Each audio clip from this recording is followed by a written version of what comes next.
Board परीक्षा 2025 में बैठने जा रहे हैं, तो हम आपके लिए आज लेकर के आए हैं आपके लिए सबसे महत्वपूर्ण हिंदी विषय की कहानी।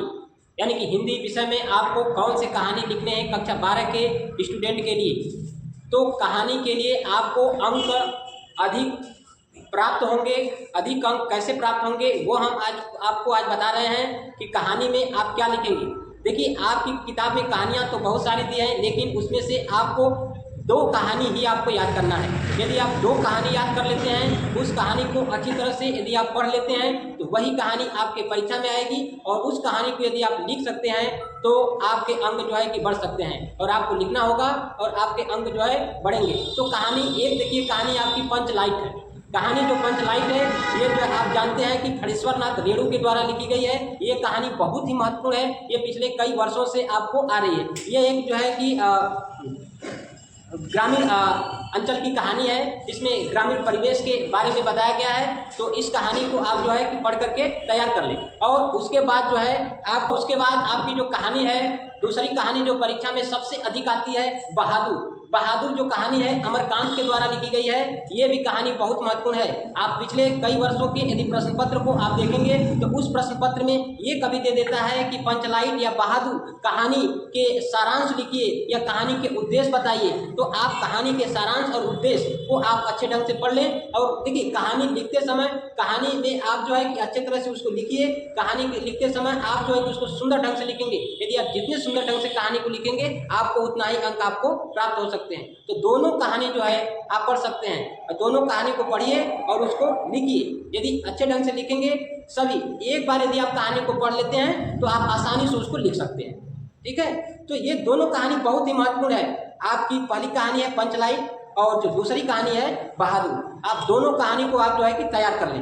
ये दोनों कहानी परीक्षा में आएंगी तो उसमें से आप एक ही लिखिएगा। ये नहीं कि आप दोनों कहानी लिख दें, नहीं, ऐसा आपको नहीं करना है। आपको दोनों में से एक कहानी लिखना है। या तो आप पंचलाइट लिखिए जो खड़ीश्वर नाथ रेणु के द्वारा लिखी गई है, या तो बहादुर लिखिए जो अमरकांत के द्वारा लिखी गई है। आप दोनों कहानी में से एक कहानी आप तैयार कर लीजिए, उसको अच्छी तरह से पढ़ लीजिए और उसको घर बैठ करके लिख लीजिए एक बार और देखिए कि आप जो है कि उसको अच्छे ढंग से लिख पा रहे हैं कि नहीं। आप परीक्षा में यही दोनों कहानी में से एक कहानी आप लिखेंगे और आपके अंक जो है बढ़ जाएंगे। पंचलाइट कहानी का देखिए उद्देश्य क्या है। पंचलाइट कहानी एक ग्रामीण अंचल की कहानी है ना। तो उसमें ये बताया गया है कि जैसे पंचलाइट कहानी में एक गोधन रहता था। तो वो देखिए, गांव में क्या होता है कि गांव में विभिन्न टोलियां होती हैं। तो विभिन्न टोलियों में एक टोली दूसरे टोली से बेहतर दिखाने का प्रयास करती है। एक टोली प्रयास करती है कि हम दूसरे टोली से जो है कि बेहतर बने।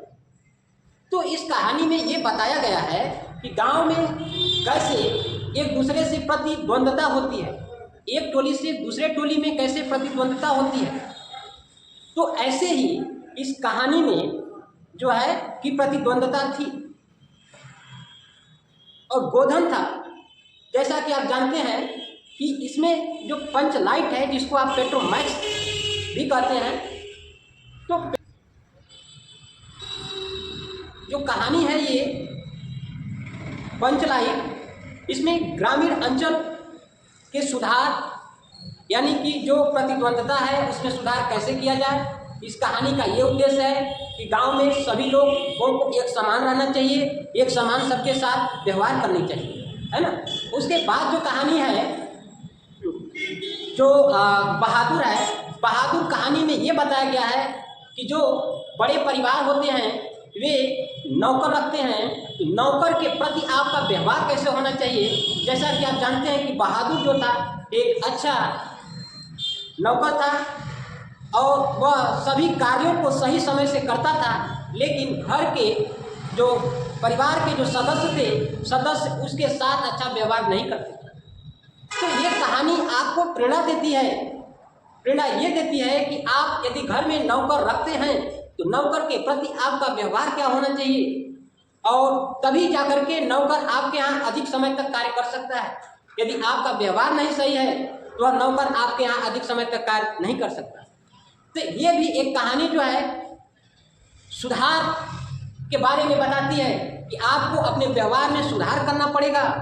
यदि आप घर में नौकर रखते हैं तो, और नौकर के प्रति व्यवहार आपको आपके परिवार के समान ही होना चाहिए। आप अपने परिवार के लोगों के साथ जैसा व्यवहार करते हैं वैसा ही व्यवहार जो है कि आपको अपने नौकर के प्रति भी करना होगा। ये कहानी आपको ये प्रेरणा देती है। ये कहानी का यही उद्देश्य है कि आपका व्यवहार आपके नौकर के प्रति सही होना चाहिए।